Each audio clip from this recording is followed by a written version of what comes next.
Hi from New York. It's the show that is not banned from Balthazar. It's First Things First. That's a deep cut. Today, That's Dak too is deep back. of a cut. I don't even get that. Well, but will his return be spoiled by Dan Campbell and Knicks guy Jared Goff? Meanwhile, the Packers not back. Why is Rodgers asking to change the offense? Just wants it a little simpler. And finally, it's the day we've all been waiting for.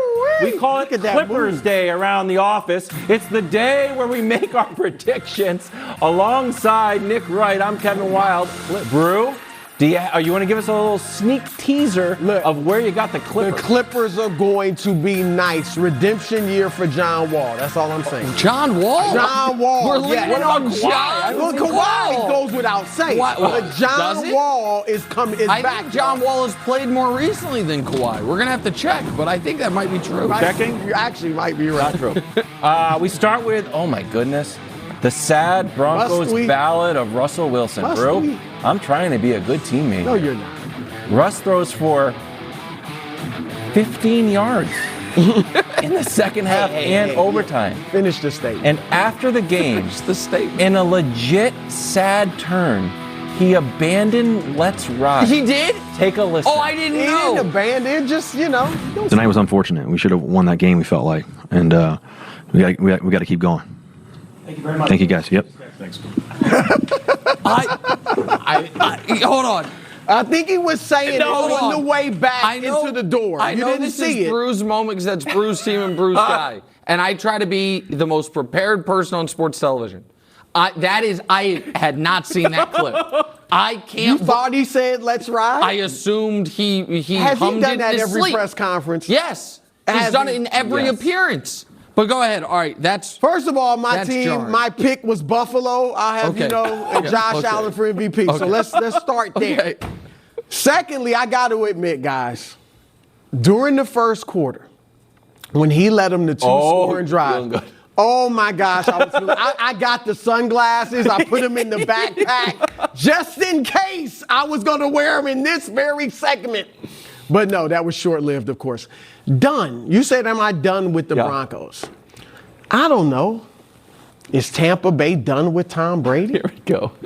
Is Green Bay done with Aaron Rodgers? Oh, this is unbelievable. Is Arizona done with Kyler Murray? Baltimore with Lamar Jackson? New England with Matt Jones? Oh, now I'm back. Cut that one. They might be done with Matt Jones. Cut that. What have in common with this? Here's what they have in common.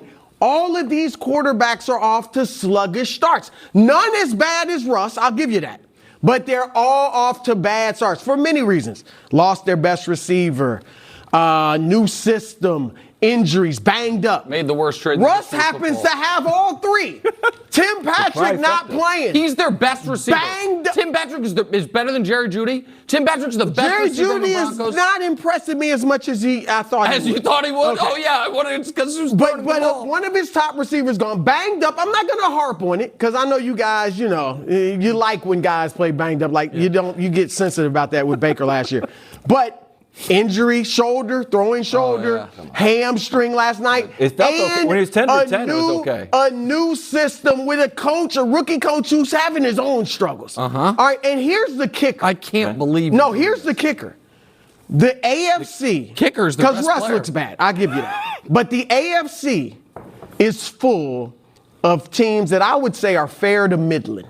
Yeah. Okay? You got Kansas City, you got Buffalo, and maybe Miami with Tua, maybe. And then you got you got a bunch of so-so teams that are 2-win, 3-win teams. Sure. With that defense, which is great, we know the defense is great. You're including the Broncos in the so-so middle? They're two. I said 2 or 3 win teams. They're 2 and 4. All right. And with that defense, if Russ can get it together a little bit, but he won't. He's got a work ethic. He's got drive. Bro. He's got determination. No, I am not done. I won't be as cocksure, as puffed up, as hardy as I've been in the past. No, I don't think so. But abandoning them, done? No. Okay, well, that's all I'm saying. I was convinced Brew was going to fold his hand. The 15 yard, maybe if it was 13 yards. No, hold on. Listen, I draw the line at 12 yards. The first half, the first quarter. Okay, well, let's show America what Brew's talking about. Let's just get right into the numbers here. here, and then we'll talk big picture. Here we go. First quarter, There you he go. was sensational. Unfortunately, they played the rest of the game. And he was 5 of 18 the rest of the game. Second half in overtime, isolated. That's 3 for 11 for 15 yards. And thanks to the fact that he takes so many terrible sacks, they actually had negative passing yards after halftime, which of course continues a trend. We are now almost 40% of the way through the season. Can we show you the Broncos offense? Oh, it's the worst in football. The worst in football. Yikes. It's bad. Worse than the Bears. Worse, pick whatever team you think has terrible offense and just rest easy. The Broncos have been worse. What makes it so much worse is their defense has been better than it was last year. That defense has allowed the fewest touchdowns in the NFL, has allowed, the fourth fewest points, and the third fewest yards. Defense is great. And they are 2-4.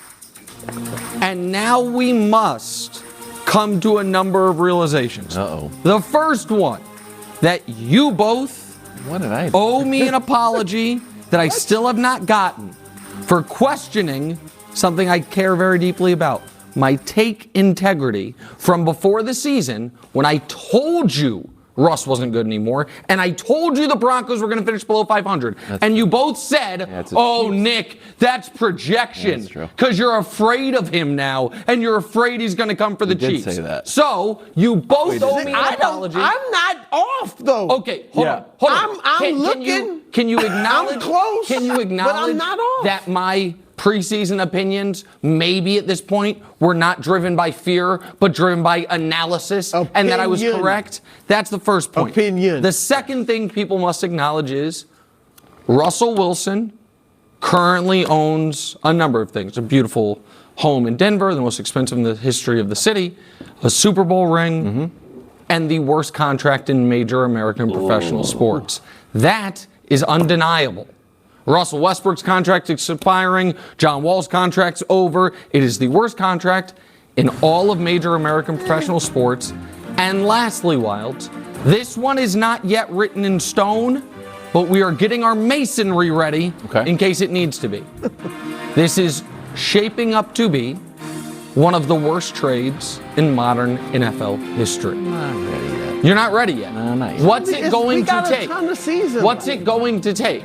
Because the Seahawks are better. They have a bounty of picks. The Broncos, meanwhile, appear to be on a train to nowhere. And Russ, they are tied to him for a minimum of 4 more seasons. All right. It's all very fair points. I think you made a strategic mistake. Not by sticking with Russ, being a loyal friend to Russell Wilson, but trying to find and mine some positivity on those horrible statistics. What you need to do I didn't bring up statistics. is just straight up blame Hackett. That's what I'm doing. It's not Russ's fault. It's Hackett's fault. And I saw this with a quote from Melvin Gordon that I saw this morning, and I legit made me sad. Made me sad, and then it made me mad on what type of operation Coach Hackett is running here. Take a listen. Really? What changed for you between the first half and the second half? Was there anything that you can put on paper? I don't know. Me and you both kind of clueless on that. So, I'm sure it'll be a conversation that's had, but, to tell you exactly what happened, I can't tell you because I don't know. Did Coach tell you at halftime that you wouldn't be a part of the offense in the second half? No, no one mentioned anything to me. So when you're on the sideline, are you just clueless? Pretty much. I mean, what are we doing? You don't think that the coach can say, hey, you know what, Melvin? Love ya. We're going to go in another direction. You've been fumbling a little bit too much. So then post-game, you can go up and say, you know what? I need to work on ball security, but it's a team. No, that showed me a guy who was very transparent and sad playing against his own team. So it was a little bit of an embarrassment factor that I don't know if Hackett took into account. It makes me think that Hackett of course. is not totally Hackett's buttoned a up. problem. There's no doubt. I mean, look, I appreciate the support. Trying. Okay. Hackett's a problem. But Melvin Gordon, just quickly to him, I saw him. Saw him during the game. You could tell the dude was sad, but he hasn't played well. Okay. He keeps putting the ball on the ground. Listen, he got the worst offense in the world. So I feel for Melvin Gordon. I like Melvin Gordon. Melvin Gordon's a friend of this television show, but the fumbling has been off the charts. But I understand why he feels like I should have gotten more of an opportunity in that game. But Jerry Jeudy was upset on the sideline. Facts. And I don't know if that's with the head coach. Here's the problem, though. Nathaniel Hackett will be fired. Right. And I said it after week 1. I said, you know what I mean? If you're going to do something eventually, do it sooner than later. Right. But then here's my only question. Wasn't on Brew's long list of Russell Wilson excuses one of them a new system? Yeah. So when you fire Nat Hackett, won't next year he have to deal with another new system? But it'll be a system catered to fit. That's what this was. No, it's not. He's not throwing downfield as much as he used to. Because he can't. That's what they did in the first quarter. There is no system right now that fits his skill. He's thrown. No, you don't think maybe what Navy. You don't think if the richest owners in the league can go out and pay Sean Payton? I don't think so. You don't think Sean Payton would find something to fit him? I think Sean Payton might want to coach one of the teams I was playing last night, but that's one with Justin Herbert at quarterback, not the one with Russell Wilson. You abandoning your boy? No, but what I'm saying is Sean Payton is not going to go to a team with a cooked quarterback. Why would Sean Payton go to that team? He lose a bet? Like, no, he's not going to go to the Broncos, who have the worst offense with the worst. Year Drew Brees. What? No, 40-some-odd years. No, but he didn't sign up. He made Jameis Winston work. Jeez, we're in a bad spot. Who was at one point a dark horse MVP? Okay, yeah, that is true. I still like Jay. Sorry, Jay, that was a low blow. Good point. All right, we're going to go to the other side of the ball. Talk about Herbert. This is another little trick that Nick put in the morning meeting. He's like, then how about we talk about Herbert? You know why? I'm just going to give your take. I'm just going to spoil the whole rest of the segment. Because you want us to apologize again.